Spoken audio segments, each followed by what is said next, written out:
नमस्कार। मैं Biharilal Soni, assistant professor ABST, government college Barmer. आज अपन MCOM फाइनल अकाउंटिंग पेपर तीसरा GST goods and service tax. आज GST के अंदर पहली यूनिट में लास्ट टॉपिक है merit and demerit of GST के गुण व दोष का अध्ययन करेंगे। GST से क्या लाभ हुआ है और क्या दोष है वो एक बार संक्षेप में बोल लेता हूँ। एक बार बुक से भी आप अच्छी तरह से देखें। GST यानी गुड्स एंड सर्विस टैक्स जो एक सुधरा हुआ रूप है, एक इनडायरेक्ट टैक्स है, तो इससे कई लाभ भी है, लाभ होते कुछ दोष भी है। पहला है कर पर कर लगाने के बुरे प्रभावों की कमी। पहले टैक्स था, RST लगती थी, CST लगती थी, अन्य कई भी टैक्स लगते थे, वो सब बंद हो गए। तो कर पे कर लगाने से ज़्यादा महंगा पड़ जाता है। तो कर पे कर लगाने से के बुरे प्रभावों में कमी। अनेक करों और दोहरे करारोपण की समाप्ति। बहुत सारे कर का GST लगने से पहले के जितने भी कर थे उन सब की समाप्ति हो गई। RST, CST, VAT सब टैक्सों की समाप्ति हो गई और दोहरा करारोपण भी नहीं है। समाप्ति। एकीकृत राष्ट्रीय बाजार का निर्माण, उत्पादों का प्रतिस्पर्धा के मुकाबले में अधिक सक्षम होना, उपभोक्ता या सामान्य जनता के कुल भार में कमी। उनको भी समझना पड़ता है कि वे वेट में इनपुट टैक्स खरीदे गए माल का वापस रिफंड आता है, लेस मिलता है, सरकारी राजस्व में वृद्धि होती है और कर के प्रशासन सुगम।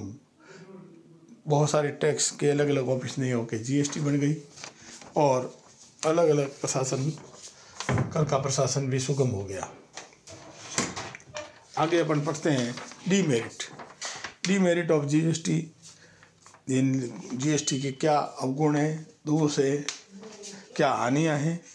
पहली बात है कंप्यूटर के ज्ञान का अभाव। अभी तक भी काफ़ी लोग व्यापारियों को कंप्यूटर का नॉलेज नहीं है, तो कंप्यूटर के बिना GST का बिल बनता नहीं है, कंप्यूटर के बिना रिटर्न भरा जाएगा नहीं। तो कंप्यूटर के ज्ञान का अभाव ये भी GST की समस्या है। जटिल प्रक्रिया भी कार्य प्रणाली होने के कारण से समस्या है। GST की रिटर्न भरना क्वार्टरली, मंथली, तो वो भी थोड़ी समस्या है। निजी मामलों और गोपनीय का सार्वजनिक होने का खतरा कि GST में सारे खाते खुले होते हैं, सारा चीज़ पता चल जाती है, सारी गोपनीयता भंग होती है। कहाँ से माल लाए हो, कितने में लाए हो, कितने में बेचा, ये सब बात क्लियर रहती है, कुछ भी नहीं रहती है। कर की ऊंची दरों के कारण GST में कुछ रेटों में अधिक टैक्स भी लगा है, जिससे टैक्स भार अधिक हुआ है। अनेक विवरण प्रस्तुत करने की बाध्यता के कारण भी GST में कई रिटर्न भरने पड़ते हैं, इसलिए भी थोड़ी परेशानी है। वस्तु उत्पादन करने वाले राज्यों की अर्थव्यवस्था पर विपरीत प्रभाव। GST में का पूरा सारा पैसा एक उसी राज्य को जहाँ उत्पादन किया उसी को नहीं मिलता है, कुछ केंद्र में भी जाता है, तो ये भी परेशानी है। कर प्रणाली की सुरक्षा का अभाव है। कर की चोरी और भ्रष्टाचार में कमी नहीं आई है कि अभी भी कुछ लोग बिना बिल के माल खरीदते हैं, बिना बिल से बेचते हैं, तो GST की चोरी हो जाती है। उपरोक्त GST की कमियां दोष को ध्यान देने योग्य है। सरकार भी इस पर कई तरह के राहतकारी निर्णय ले रही है, फिर भी कई व्यवहारिक कदम शीघ्र उठाने की आवश्यकता है। तो आज अपन ने GST का मेरिट एंड डीमेरिट, गुण व दोषों का अध्ययन किया। बुक्स से भी आप इस अच्छी तरह डिटेल में देखें। GST के इनडायरेक्ट टैक्स से पहले पढ़ा हुआ है और वेट की जगह GST आ गया।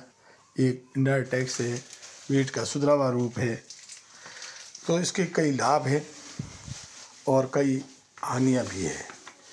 GST के लाभ ये लिखे हुए हैं। कर पे कर लगाने के बुरे प्रभावों की कमी, अनेक करों और दोहरा करारोपण की समाप्ति, एकीकृत राष्ट्रीय बाजार का निर्माण, उत्पादों के प्रतिस्पर्धा के मुकाबले में अधिक सक्षम होना, उपभोक्ता पर कम भार पड़ता है, सरकार राजस्व में वृद्धि होती है और करों का प्रशासन सुगम होना। फिर भी कुछ इसके दोष भी है। कंप्यूटर का कम ज्ञान का अभाव है, जटिल प्रक्रिया है, कई रिटर्न भरने पड़ते हैं और अभी भी लोग चोरी करना शुरू करते हैं कि बिना बिल के माल बनाते हैं और बिना बिल से बेचते हैं। ये की समस्या है, तो सरकार इसके विरुद्ध कदम उठा रही है और कदम उठाने की आवश्यकता है ताकि जीएसटी में एक बहुत बड़ा सुधार आ जाए, जीएसटी एक अच्छा आउटपुट दे सके। धन्यवाद।